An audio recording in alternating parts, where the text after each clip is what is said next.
Hey everyone, welcome back to The Explainer. Today we're diving into something really crucial, the mechanics of client retention. It's one of those topics that literally every professional faces, yet so many of us get it wrong simply by, well, doing absolutely nothing at all. We're going to unpack a short but incredibly dense piece of source material titled Staying in Touch. So get ready because we're going to break down exactly why your quietest moments might actually be your most destructive.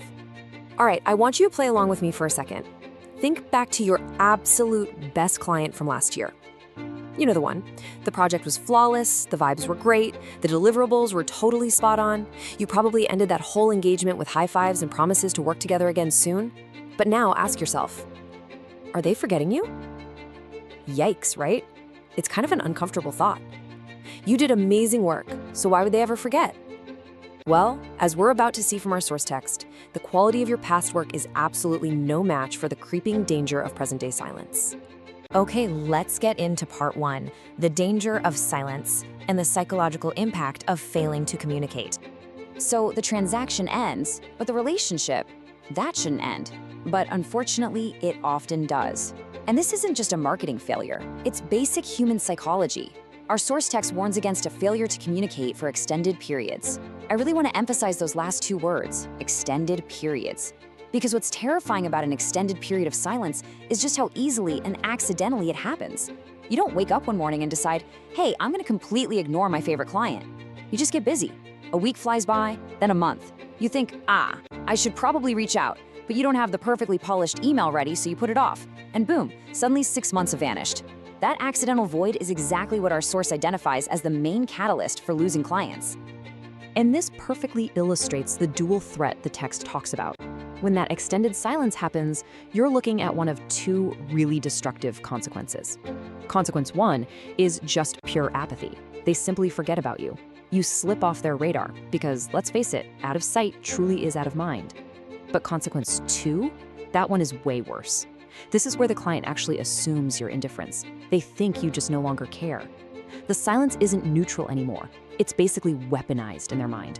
They start to assume they were just a paycheck to you. Let's just sit with this exact quote from the source for a second. Make them think you no longer care about their business. I mean, think about the heavy emotional weight of that perceived abandonment. A client comes to you to solve a problem, right? They trust you. But when the communication stops dead the very second the invoice is paid, that trust fractures. They aren't sitting there thinking, oh, they must be super busy. The text explicitly states they think you no longer care. That is a deeply emotional reaction, and it completely poisons the well for any future work you might have wanted to do with them. Moving on to part two, the competitor's advantage. Let's look at what happens when their need actually returns. Okay, so we've established the psychological damage caused by going dark, but look at the really dangerous gap between these two states. On one side, we have the current reality you created through your silence. The client either forgets you, or worse, thinks you don't care. On the other side, we have their sudden new reality. They need you again. Their old problem came back, or maybe a brand new project popped up. This gap right here, this is exactly where you lose your advantage. Because they have a need, they're going to take action. But because they've forgotten you, or feel kind of slighted by your silence, you are no longer their default go-to solution. It's honestly kind of a tragic yet totally predictable life cycle based on our text. Let's walk through it. Phase one, the service ends. Great job, high fives. Phase two, that extended silence creeps in. You get busy, they get busy, months pass. Then phase three hits. Suddenly, they have a renewed need for the exact thing you do. But because of that huge gap of silence, we arrive at the devastating final phase, the pivot to the competition. Your silence basically created a vacuum, and when their need came back, a competitor who was actually communicating swooped right in and filled it. And here is the ultimate consequence, exactly as the source text puts it. They may decide to look to your competition instead. I really want you to let that sink in. You did all the hard work. You acquired the client, you onboarded them, you delivered amazing service. And then you threw all of that hard-earned equity straight out the window just because of an extended period of silence. You literally warmed up a hot lead for your biggest rival. It is the ultimate unforced error in business. All right, part three, simple ways to connect. Bridging the gap during those dormant periods. The good news in all of this, the solution is incredibly easy. The most empowering part of this source material is that it shows us exactly how to avoid this entire crisis. our text asserts a really vital rule. Even if a customer doesn't have a current need, that right there is the secret. Proactive communication has to happen right now, completely separate from any active sales cycle. You absolutely cannot wait until you want their money to start talking to them. Because if you only reach out when you want to sell something, you aren't building a relationship, you're just being annoying. The text is urging us to communicate during the downtime, when there is literally zero pressure. So what does that look like in practice? The source gives us 3 highly specific, super low friction tactics. Number 1, send a newsletter. It scales easily and keeps your name floating around in their inbox. Number 2, write an email. Just a simple, personalized check-in like, hey, thought of you when I read this article. And number 3, make an occasional in-person visit. A quick coffee, a quick drop-in. Notice how none of these are hard pitches?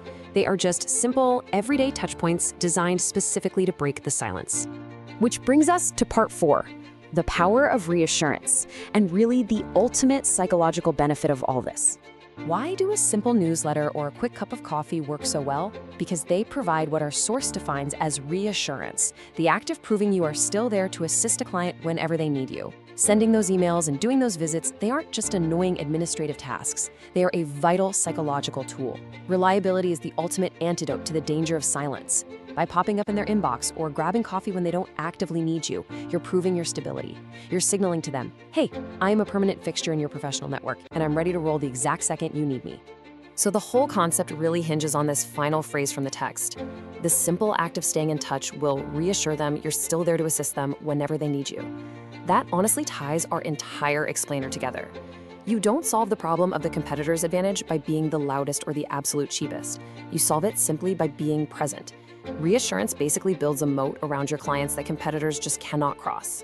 So as we wrap up today's explainer, I want to leave you with one final provocative question. Who will you reassure today? Seriously, I challenge you to look at your own client list right after we're done here. Find that rockstar client from last year you haven't spoken to in 6 months. Don't wait for them to have a problem. Don't let the silence stretch out for another single day. Take immediate action. Send a quick email, share a helpful resource, prove you're still there. Because if you don't reassure them today, you better believe your competition will gladly do it tomorrow. Thanks for diving into this with me, everyone. Keep learning, keep connecting, and I'll see you in the next explainer.